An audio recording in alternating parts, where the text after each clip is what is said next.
2015년 영화 암살을 기억하시는 분이 있을지 모르겠습니다. 거기서 이정재 배우가 열연하여서 참으로 실감나게 보여줬던 영화였습니다.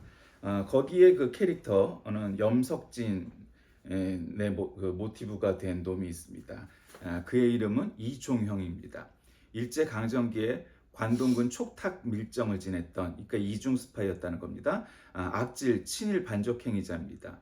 인지도는 좀 낮지만 악행의 스킬로 타지면 노덕술이나 합판락 같은 아주 극성스러운 친일 반민족 행위자를 능가하는 그런 사람입니다. 뜬금없죠? 근데 지난주에 우리가 만보산 오보 사건에 대해서 말씀을 드렸어요. 그게 누구였냐면은 조선일보 기자 김희삼이라는 설도 있고 김이삼이라는 설도 있는데, 어쨌든 조선일보 장춘지국장이었던 김이삼을 뒷돈을 대줘갖고 오보를 내게 했고, 그것이 국내에서 화교들을 많이 다치게 하는 사상자가 난 그런 사건이었다고 말했습니다. 그런데 여러분, 놀라운 게 뭔지 아십니까? 거기까지만 가면은 그냥 나쁜 놈이죠. 근데 그걸로 끝나지 않습니다. 이 조선일보 기자 김이삼이 그 행위를 하고 나서 어떻게 되냐면, 바로 오늘 말했던 이 이종영이라는 자에서 또 암살을 당합니다. 그럼 뭐겠어요? 뭐 링컨이나 케네디 같은 대통령들도 이 시해 사건이 일어나면은 그 범인을 갖다 또 죽이는 일이 벌어지잖아요. 왜냐하면 증거를 완벽하게 없애기 위해서. 근데 이 사건도 마찬가지였습니다. 그러니까 이 사건이 더 묻힐 수밖에 없었던 거예요. 그러니까 얼마나 이 사건이 그냥 단순 사건이라든가 단순한 오보가 아니라는 것은, 그 사람이 또 이렇게 총을 맞고 죽는 이런 일이 생겼다는 것으로도 이제 알 수 있습니다. 인간은 자기 힘으로는 율법을 다 지킬 수 있을까? 가끔 보면 율법을 잘 지키는 종교들 있죠. 그러니까 불교 계통이 아니고 소위 말하는 아브라함 계통. 그 중에서도 특히 유대교, 이슬람교의 신자들은 아주 뭐 그냥 구약 시대 때의 율법을, 우리 용어로 말하자면 그들은 구약은 없지만 구약 시대 때의 율법을 지금도 그대로 다 잘 지키려고 해요. 그러니까 굉장히 대단하다 하는 측면도 있지만, 사실 대부분은 그것이 가능한 일일까? 거기서 이제 딜레마가 오는 거죠. 아니, 이 21세기 시대에 이제 초반부도 조금만 있으면 더 지나갈 텐데, 몇 년만 지나면 21세기 중반부가 올 텐데, 아직도 2000년 전에, 사실은 뭐 2000년도 더 넘었죠. 뭐 4000년, 3000년 전에 기록되어진 그런 율법을 그대로 지키는 것이 타당한가? 그 굉장히 어려움이 있는 거죠. 그러면서 이제 슬금슬금 뭐 개혁을 하려고 하죠. 사우디아라비아에서도 여자들은 운전을 못하다가 이제 운전을 하게 되고, 뭐 대학도 가게 되고, 뭐 이런 것들이 조금씩 바뀌고는 있지만, 그만큼 발전이 유럽에 비해서 혹은 아시아에 비해서 뭐 몇백 년, 몇천 년 늦어질 수밖에 없는 일들이 그런 율법주의에서 나오는 거죠. 여러분 다 아다시피 로마서는 가장 율법을 잘 신학적으로 해석한 바울의 서신입니다. 로마 교회 보낸 편지니까 얼마나 그 로마 교회가 이 초대교회 시대, 초기 교회에 영향을 준 그런 교회입니까? 소위 말하는 5대 본산교회 아니겠습니까? 예루살렘, 안디오키아, 알렉산드리아, 콘스탄티노플, 그리고 로마. 이 5교회 중에 하나니까 굉장히 의미가 있습니다. 특히 로마서는 믿음과 율법에 관한 이야기들을 잘 하고 있죠. 그러니까 본문에서 바울은 율법의 의의 본질이 무엇이냐, 뭐 이런 걸 얘기하는 거죠. 그러니까 율법으로 말미암는 의를 행하는 사람은 그 의로 살게 된다는 겁니다. 바울은 이스라엘이 의에 이르지 못하고 실패한 것을 지적함이 사랑이 부족해서가 아니다, 이렇게 얘기하죠. 1절엔. 그래서 이스라엘은 자신들의 힘으로 의를 얻으려는 애를 쓰는데, 그거는 아주 무지몽매한 짓이다. 그러니까 율법으로 말미암는 의와 믿음으로 말미암는 의를 대조하면서, 이제 오늘 이제 본문에 나온 이 구절이죠. 믿음의 중요성을 이야기하고 있는 겁니다. 그러니까 여러분, 바울은 천재죠. 한마디로 수재예요. 영재예요. 그 사람은 로마식 교육에 아주 그냥 엘리트 코스를 다 밟은, 지금으로 말하면 PhD를 받은 사람이에요. 신학 박사예요. 철학 박사, 신학 박사쯤 되는 사람이에요. 그러니까 그가 이렇게 신약 성경의 대부분의 내용을 차지하고 있다는 것은 무엇으로 의미합니까? 그의 사상이 신약 성경의 주류가 되었다는 걸 얘기하죠. 그 흔히 로마 교회가 얘기하는 것처럼 베드로가 사실은 신약의 중심이냐, 혹은 바울이 신약의 가장 중요한 인물이냐, 이런 논란이 있겠죠. 우리도 아다시피 베드로는 약간 유대인들을 위한 사도로 부름받은 경향이 크고, 우리가 아다시피 또 바울은 이방인을 위한, 외국인을 위한 사도로 부름을 받았다. 보통 이제 그렇게 우리가 설명을 하죠. 그게 뭐 전혀 틀린 말은 아닌데, 또 그것이 또 100% 맞는 건 아니지만 대체로 그렇습니다. 그러나 베드로가 어부였었기 때문에 많은 무슨 내용의 글들을 못 남겼죠. 베드로 전후서, 뭐 또 사람에 따라서는 베드로가 직접 쓴 글은 아니다 뭐 말을 하지만, 어쨌든 베드로가 직접 쓰지 않았더라도 베드로의 제자들에 의해서 쓰여진, 어쨌든 베드로 계열의 그런 논리 정연하게 형성된 베드로 스타일의 믿음에 관한 건데, 사실 바울은 뭐 로마서, 고린도전후서 해서부터 뭐 거의 대부분, 뭐 히브리서도 오락가락하지만 뭐 바울이라고 하는 설도 있고, 어쨌든 신약성경 로마서 이후에 대부분의 서신서들은 사실은 바울에 의해서 쓰여졌다, 이렇게 말하는 것이 뭐 정설이니까 뭐 어마어마한 거죠. 그러니까 바울이 이 율법을 지켜서 너희들이 의로워질 수 있다고 생각하느냐, 의로워지느냐? 아니다. 믿음으로 의로워져야 한다고 말을 하는 거죠. 여러분, 우리가 율법이 뭐가 있는지도 모르는 사람들이 있어요. 그거는 이슬람 신자들도 마찬가지예요. 뭐 대표적으로 뭐 술은 안 된다, 돼지고기는 안 된다, 그 다음에 하루에 5번씩 기도해야 된다. 뭐 라마단 기간에 이제 좀 있으면 이제 라마단 기간이 시작되겠지만, 라마단 기간에는 뭐 금식을 해야 된다. 뭐 이런 정도를 지키는 것이지, 뭐 그들이 무슨 뭐 장사하기 바쁘고 자기 일하기 바쁜데 뭐 꾸란을 뭐 그렇게 열심히 읽고 또 거기다 신학적 판단을 하고 하는 거는 사실 어려운 일이거든요. 그냥 그렇게 쉬운 몇 가지들을 지키라 했으니까 그걸 지키는 것으로 자신의 신자라는 것을 증명해내고, 믿음이 있는 것을 증명해내고 싶어 하는 것이죠. 그러면 우리가 그 모든 율법을 지킬 수도 없지만 지킨다고 치자. 그 수만 가지 율법을. 그러면 그 율법을 다 지키면서 의로워질 수 있느냐? 그럴 수 있지만 그거는 전제 자체가 잘못됐다는 거죠. 율법을 다 지킬 만한 사람도 없고, 율법을 다 지켜서 그렇기 때문에 의로워지는 사람도 없다라는 거예요. 예.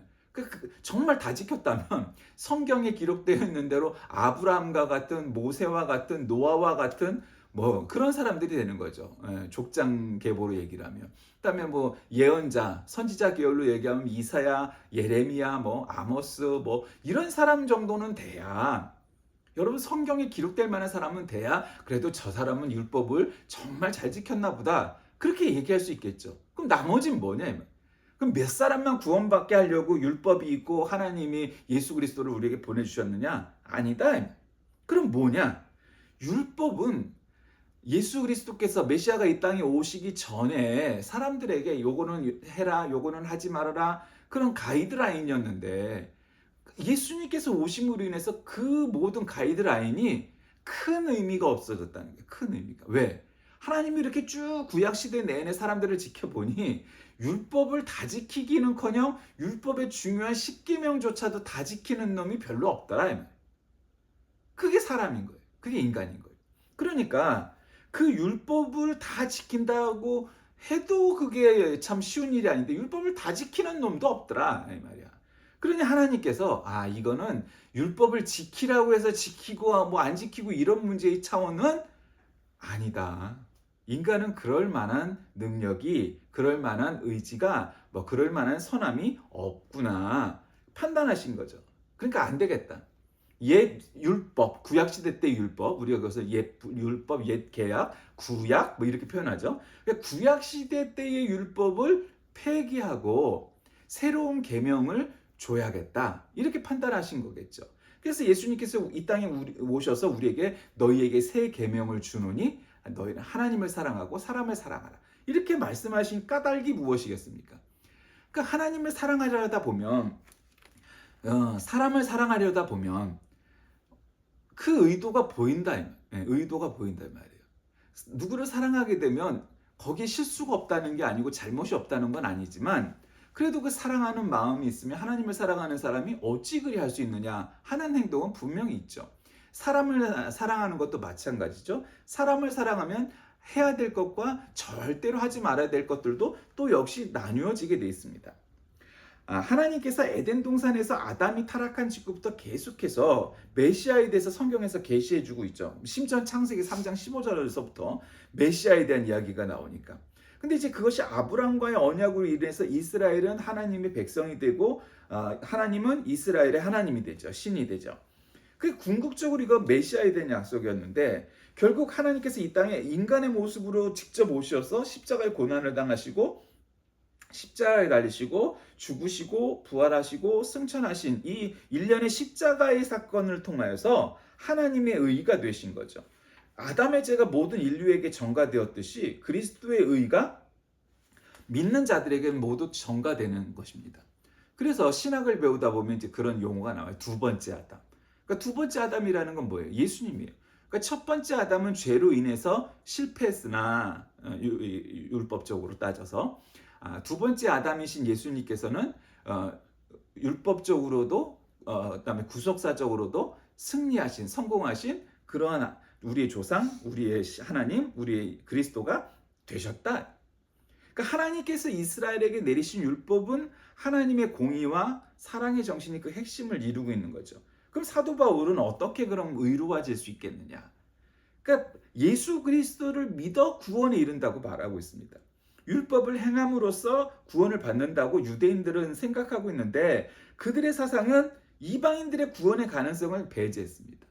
여러분 유대교의 장점도 있죠. 장점이 있는데 문제는 지금도 유대교를 믿지 않으면 안 된다 이렇게 얘기를 하는 거죠. 그러니까 지금은 그래도 전도를 하려고 하는 뭐가 있지만 구약시대 때는 애저녁에 이방인들은 너희들은 하나님을 믿을 생각조차 하지 마. 하나님이 어디 감히 너희 개되지만도 못한 너희들을 우리하고는 차원이 다른 이방인들을 구원하시려고 이런 섭리를 우리에게 허락하신 줄 알아? 아유 너희들은 생각하지도 마. 너희들은 그저 그냥 죽음에 마땅한 구원받지 우리 용어로 말하면 너희들은 구원도 못 받을 종자들이야. 그러니까 이방인들은 아주 무시할 수밖에 없었던 거죠. 영적으로, 신앙적으로, 종교적으로. 왜? 유대인만 구원받으니까. 그런 겁니다. 오늘날 한국교회에서 벌어지고 있는 일들 중에 하나는 바로 이러한 사상, 이러한 흐름을 우리가 이어받고 있는 측면이 있어요. 기독교인이 아니면 안 된다. 뭐 이런 거. 그러니까 물론 전도해야 되겠죠. 그러나 기독교 신자가 아니면은 죄인이다, 나쁜 사람이다. 물론 그런 면이 있어요. 그러나 그런 사람들을 그러면서 또 한편으로는 또 극악무도한 사람들은 또 그런 사람들과 잘 어울리고 무당과 잘 어울리고 또 그러죠. 그러니까 참 이해할 수가 없는 거예요. 그러니까 사도 바울은 바로 이 유대인들이 율법을 지키는 것, 율법을 행함으로 구원을 받는다고 믿는 것과 이방인들은 구원받을 수 없다고 배제한 이런 사상들이 이러한 생각들이 자신들만이 하나님의 선택을 받는 민족이다. 특권을 받은 백성이다 하는 그런 특권 의식을 저버리게 하고 믿음으로 구원받음의 그 교리는 이러한 유대인들의 민족적 특권 의식을 타파하려고 했던 거죠. 그래서 항상 그런 용어가 오늘도 이제 유대인이나 그리스인이나 이런 용어가 나오잖아요. 개역개정으로 얘기하면 유대인이나 헬라인이나. 그러니까 그 당시 가장 이 유대인들과 섞여 살았던 사람들 중에 하나는 로마인들과 헬라인이었단 말이에요. 그 중에서도 이제 헬라인을 많이 들먹이죠. 왜? 헬라라는 건 굉장히 중요한 거예요. 그러니까 그 당시에 물론 그때는 이제 그리스가 로마에게 전성기, 그러니까 최강국의 지위를 물려줬기 때문에 그렇게 나라 자체가 부강하진 않았지만 굉장히 사상적으로는 이 히브리식 사상과 헬라식, 그리스식 사상이 그 지중해 연안을 주도하고 있고 그것이 서양 사상의 두 양대 기둥이 됐기 때문에 지금까지도 오늘날까지도 그러니까 유대인이나 헬라인이나 유대인이나 그리스인이나 다 똑같이 예수 그리스도의 구속을 믿음으로 구원을 얻게 된다라고 말하는 거죠. 그러니까 꼭 그리스 사람만 얘기하는 게 아니라 유대인이나 비유대인이나 이방인이나 마찬가지라는 거예요. 그럼 그 믿음이라는 게 뭐냐? 마음으로 믿어 의에 이르는 믿음은 외적으로 나타나는데 제일 먼저 입술로 고백되어져야 된다. 그러니까 믿는 자는 그리스도를 주로 시인하는 사람이라는 거죠. 여러분 이게 중요합니다.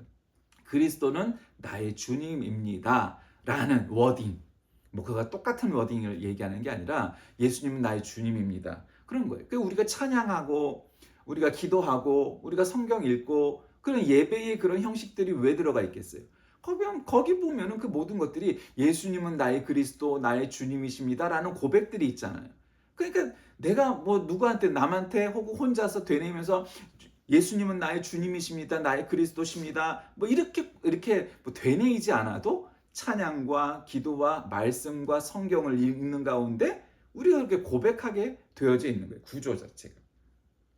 그러니까 구원의 유일한 조건이 된다는 것이 바로 바울의 사상입니다. 그러니까 주의 이름을 부른다는 뜻은 뭡니까? 그리스도를 주님으로 고백하고 전인격적으로 신뢰한다는 걸 말하는 거죠. 그 주님, 로드라는 건 나의 주인이란 뜻이잖아요. 마치 옛날 시대 때, 봉건 시대 때 노예가 혹은 종이 자기의 주인을 주인님 뭐 이렇게 부르듯이 말이에요. 그 주의 이름을 부르는 자는 구원을 받는다 하는 것은 유대인들에게만 적용되는 그러한 사상이 아니라 온 인류가 모든 사람들이 뭐 어디서 태어났건 어느 시대건 뭐 직업이 뭐건 부자건 빈자건 뭐 이런 거에 관계없이 모든 사람들이 예수님은 나의 주님입니다 주여 하고 부르면 모두 구원을 받는다는 거예요. 그러니까 여러분 이거는 우리가 지금 생각하면 뭐 당연한 거 아니야? 이러고 끝날 수 있지만 이 당시로 돌아가 생각하면 이건 아주 혁명적인 사상입니다. 아니 어떻게 이방인들이 구원을 받을 수 있단 말이야? 그러니까 유대인들이 싫었던 건 이 예수 운동, 신학에서는 이걸 예수 운동이라고 말하기도 하는데 예수님과 그의 제자의 일단의 무리들이 예수님 공생의 시절이나 예수님 부활승천하신 이후에도 계속해서 번지는 것을 알았죠. 나중에는 유대교회보다 그 덩치가 더 커지는 것도 경험했겠죠. 그럼 유대인들 입장에선 야 이것도 결국 유대교의 개혁 운동 아니야? 라고 왜 받아들이지 못했을까요? 그들은 메시아가 안 왔다고 말하는데 이 그리스도의 교회들은 전부 다 메시아가 이미 오셨다. 예수를 믿는 사람들이잖아요. 근데 예수를 못 박은 게 유대인들이잖아요. 그 중에서도 누구예요? 자기들이 종교 지도자였던 바리새인들, 그리고 정치 지도자였던 사두개인들. 이 사람들이 중심이 돼서 예수를 못 박은 자들이란 말이야. 그러니까 예수님이 주님이 되시면 유대인들은 어떻게 되겠어요? 하나님을 못 박은 자, 메시아를 죽인 자들이 되는 거예요. 유대인들은. 그걸 유대인들이 받아들일 수 있었겠느냐? 쉽지 않았던 거예요. 아주 역사의 망고 역적이 되고 하나님을 못 박은 민족이 되는 거예요. 그거를 떠맡고 싶지 않았던 거죠. 그러니까 예수님을 부인할 수밖에 없었던 거예요. 어떤 면에서는 그냥 기독교회를 유대교의 일파, 종교개혁운동 차원에서 받아들이고 합류도 하고 했었으면 어쩌면 그들이 달라졌겠죠. 근데 못 받아들인다는 거예요. 왜 못 받아들였을까요? 예수님을 탄압하고 죽였기 때문이에요. 그러니까 자기들이 그거를 나중에 회개하고 했으면 됐을 걸 사실은 그게 별거 아닌 걸로 끝날 수도 있었는데 결국은 야 이거 우리가 그럼 하나님을 죽인 자야? 야 우리가 그런 누명을 쓰는 건 안 돼. 예수는 하나님이 아니어야 돼. 결국 글로 흘러갈 수밖에 없었던 거죠. 그러니까 메시아를 아직도 기다려야만 하는 거죠. 왜? 하나님을 죽인 자니까. 그걸 덤탱이를 쓸 수 없었다는 거죠. 그들에게는. 그게 이제 문제가 된 거예요. 그들은 그래서 지금도 이슬람교 신자들이든 유대교 신자들 이 사람들은 굉장히 그런 폐쇄적인 성격이 강할 수밖에 없는 거예요. 구약 시대 때 수천 년 전에 율법을 지켜야 돼. 그리고 하나님을 못 박은 자야. 뭐 이런 거니까. 이슬람교는 유대교와 좀 다른 측면은 있긴 하지만 또 역시 폐쇄적이죠. 왜? 구약 시대의 율법을 그대로 지켜야 되니까. 사람이 복음을 믿고 구원을 얻기 위해서 복음을 들어야 하고 듣기 위해서는 누군가 전해야 되는 거죠. 그렇죠?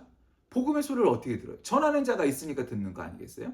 여러분 따지고 보면 가끔 가다 뭐 이스라엘 사람이 됐든 유럽 사람이 됐든 미국 사람이 됐든 이 이스라엘에서 시작해서 소아시아를 거쳐갖고 유럽으로 갔다가 미국으로 건너갔다가 그 미국 주로 미국이죠. 물론 캐나다와 호주도 있었지만 미국 선교사들에 의해서 우리나라가 교회가 들어오게 되었죠. 근데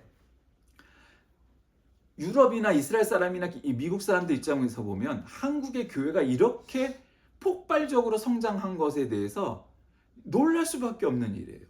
아니 한국 사람들이 언제부터 예수를 알았다고 이렇게 예수를 열심히 믿어? 여러 가지 요인이 있죠. 종교적인 심성도 그렇고 선교사가 들어오기 전부터 우리는 성경을 통해서 하나님을 믿는 민족이기도 했고 하여튼 종교적 심성은 강했던 거는 뭐 팩트라고 볼 수 있죠. 물론 거기에 그게 모든 게 다 긍정적이냐 그런 건 아니겠죠. 뭐 미신적인 심성, 유교적인 심성, 불교적인 심성. 그래서 어쨌든 종합적으로 종교적인 심성은 강한 나라였으니까 기독교도 아주 빨리 받아들이고 교회도 막 빨리 성장하고 세계에서 두 번째로 선교사를 많이 보내는 나라가 되기도 했고 세계에서 뭐 10대 교회 그러면은 뭐 미국 빼고는 다 한국 교회가 되기도 하고 뭐 어쨌든 뭐 어마어마한 일들도 이루었죠. 근데 이제 그런 한국 교회 폭발적인 성장 이면에 가려진 그림자도 역시 그만큼 깊다, 어둡다 하는 것도 우리가 깨달아야 됩니다. 우리가 그렇게 성장하는 동안에 예수 그리스도께서 우리들의 주님이 되어 주신다 하는 생각. 오늘 이제 사도 바울이 얘기하는 거죠. 예수는 주님이다 하는 생각들. 그런 것들이 사라져버린 건 아닐까? 그러니까 여러분, 우리나라에는 기독교적인 전통이라는 건 이제 뭐 따져봐야 뭐 아무리 많이 따져도 뭐 선교사든 성경이든 들어온 걸 성경으로 따져도 한 150년 정도, 200년도 안 됐단 말이죠. 선교사가 들어온 걸로 따지면 이제 100년이 좀 넘는 정도, 그한테 다 따져서 150년 정도라고 보고 많이 봐서. 물론 천주교는 먼저 들어왔지만 그러면은 우리가 다 따져봐야 200년도 안 되는 기독교의 역사를 갖고 있는데 거기서 어마어마한 일들을 벌이기는 했지만 놀라운 일이 벌어졌지만 하나님의 은혜로 그렇다고 해서 그것이 모든 것이 다 위대하고 모든 것이 다 긍정적이고 하냐? 그런 것만은 아닌 거죠. 놀라움도 있지만 그 이면의 그 그림자도 빛이 강하면 뭐 어둠도 짙다고 그런 면도 있었다는 걸 우리가 깨달아야 하는 것이죠. 그러니까 그리스도의 복음은 죄인을 구원하는 하나님의 능력이다. 이 복음은 유대인이나 그리스인이나 차별 없이 누구나 믿기만 하면 구원을 허락한다는 거죠. 여러분 이건 우리는 지금 너무 당연하니까 뭐 그냥 당연한 워딩으로 받아들일 수 있지만 이 말씀이 이 당시에 바울이 그것도 여러분 바울이 어떤 사람입니까? 물론 유대 계열의 사람이긴 하지만 혈족으로는 로마 시민권자입니다. 최고의 학위를 가진 사람입니다. 근데 그 사람이 예수를 믿기만 하면 그냥 돌로 쳐 죽이려고 그냥 쫓아다니던 그런 아주 많이도 배웠지만 그런 사람이었는데 어느 날 갑자기 예수를 믿는 사람을 둔갑하여서 나오니까 이 바리새인들 입장에서도 그다음에 로마 정부 입장에서도 또 유대인들 입장에서도 또 기독교회 입장에서도 이거 황당한 일이 아니었겠습니까? 어제까지 나를 붙잡아서 죽이려고 쫓아다니던 그 인물이 갑자기 하나님의 사도가 되어서 이렇게 나타났다는 것이 말이에요. 놀라운 일이죠. 혁명적인 변화입니다. 이 사람 아까 말했던 그 밀정들처럼 야 이거 이중첩자 아니야? 저렇게 해갖고 우리를 갖다가 그냥 아주 그냥 한꺼번에 잡아들여갖고 죽이려고 저거 쇼를 하는 거 아니야? 이렇게 왜 생각 안 했겠습니까? 그럴 만한 여지가 있었죠. 왜? 그럴 만큼 사도 바울은 어마어마하게 사람들을 핍박했던 앞잡이였기 때문이죠. 그런데 사도 바울은 진심이었고 완벽히 완전히 변화된 사람이었습니다. 그래서 결국 이방에 많은 교회를 세우고 자비랑 선교를 하면서 스스로 곳곳에 교회를 개척해 나가는 그러한 진정한 이방인의 사도가 되었던 거죠. 오랫동안 선지자들이 예언한 그런 기쁜 소식, 복음이 들려왔음에도 불구하고 이 소식을 믿지 않고 오히려 대적하며 부정한 자들이 꽤 많았습니다. 이런 자들은 예수님을 하나님이 보내신 구세주로 믿지 않고 예수님을 핍박하고 십자가에 처형시켰습니다. 회개하지 않았고 오히려 완악함으로 진리를 대적해서 하나님의 진노의 심판을 받게 될 그런 사람들입니다. 그러니까 예수님 당시 유대 지역에만 전파되었던 말씀은 오순절 성령 강림 사건 이후에 제자들의 선교 활동을 통해서 세계 곳곳에 전파되었습니다. 이게 대한민국까지 들어왔다는 것은 정말 놀랍지 않습니까? 우리나라에 무슨 신라시대 때 경교가 들어왔다라는 흔적은 있지만 전혀 기독교적인 전통이라는 것은 없었던 나라입니다. 기독교를 믿는 게 신기한 나라죠. 아니 왜 갑자기 말도 안 되는 일이죠. 그런데 그곳에 더군다나 세계에서 가장 강한 기독교회 중에 하나가 되었다는 거죠. 물론 이제 퍼센테이지로 말하자면 사실은 어마어마하게 높은 수치는 아니에요. 그러나 어쨌든 그 파워는 대단했죠. 그러니까 왜 이런 일이 생겼습니까? 바로 사도 바울이 예수는 주님이라는 그 고백을 함으로 인해서 변화되었고 이방인들을 위한 선교가 시작되었고 그 끝에서 우리가 그 기쁜 소식을 듣게 되었다는 겁니다. 말씀을 정리합니다. 우리가 구원을 얻었다 하는 것은 전적으로 하나님의 은혜입니다. 우리의 어떤 자유의지, 뭐 우리들의 선함, 뭐 우리들이 율법을 잘 지킴 이런 걸로 이룰 수 있느냐? 거기는 어떻게 설명을 해도 완벽할 수 없습니다. 세상에 완벽한 인간이 어디 있겠습니까? 모든 율법을 지켜서 의로워질 수 있는 사람이 세상에 어디 있겠습니까? 하나님께서 그를 아시고 우리에게 예수 그리스도를 보내주심으로 예수는 우리 주님입니다 라는 고백을 하기만 하면, 시인하기만 하면 우리가 구원받고 영생을 얻을 수 있는 은혜를 우리에게 허락해 주셨다는 것이 바로 복음입니다. 그러므로 우리가 어떠한 사람이냐, 어떤 시대와 공간, 그리고 어떠한 자격을 갖춘 인간이냐라는 따위의 일들은 전혀 고려되지 아니하고 어떤 공로도 아니고 의지도 아니고 선함이 아니라 믿음으로 구원에 이르게 한다라고 사도 바울은 우리에게 가르치고 있는 겁니다.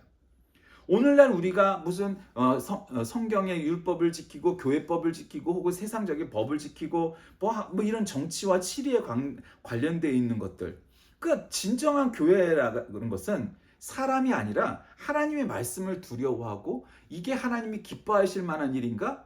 아니면 하나님이 기뻐하지 않으실 일인가를 판단해야 되겠죠. 그러니까 성도란 하나님의 이런 구속 계획사, 구속사 가운데에서 그리스도를 믿음으로 주시는 구원의 의를 받아서 하나님의 백성이 되고 제자가 되고 자녀가 되었는데 이 구원의 복음은 온 세계에 전파되어서 만민을 구원할 그러한 원대한 계획이어야 합니다.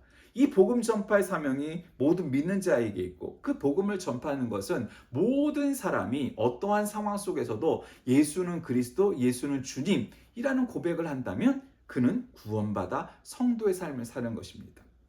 여러분, 우리에게는 바로 이와 같은 사명이 있습니다. 사도 바울은 태어날 때부터 아주 여러 가지 환경과 조건을 잘 힘입었던 사람이어서 그 속에서 생활했습니다.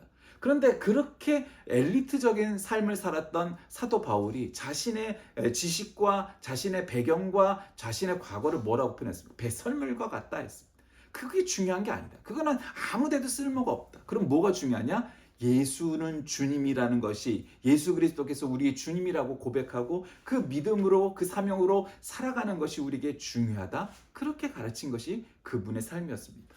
우리는 어떻습니까? 우리가 좋은 환경에서 태어났건 그렇지 아니하건, 우리가 믿음의 가정에서 태어났건 그렇지 아니하건, 그것과 관계없이 사도 바울처럼 하나님의 은혜로 정말로 전적으로 하나님을 고백하고 성령 충만하여서 정말로 이 복음을 전하는 사명을 우리 가슴 속에 한켠에 두고 정말로 밖으로 나가 열심히 전하고 있는지, 아니면 혹시 그 반대의 자리에서 복음을 가리고 있는 건지, 예수는 주님이라는 고백이 오늘날 그리고 앞으로 미래에도 여러분의 삶과 늘 함께 하셔서 하나님께 칭찬받는 저와 여러분 다 되시길 주의 이름으로 간절히 기도합시다.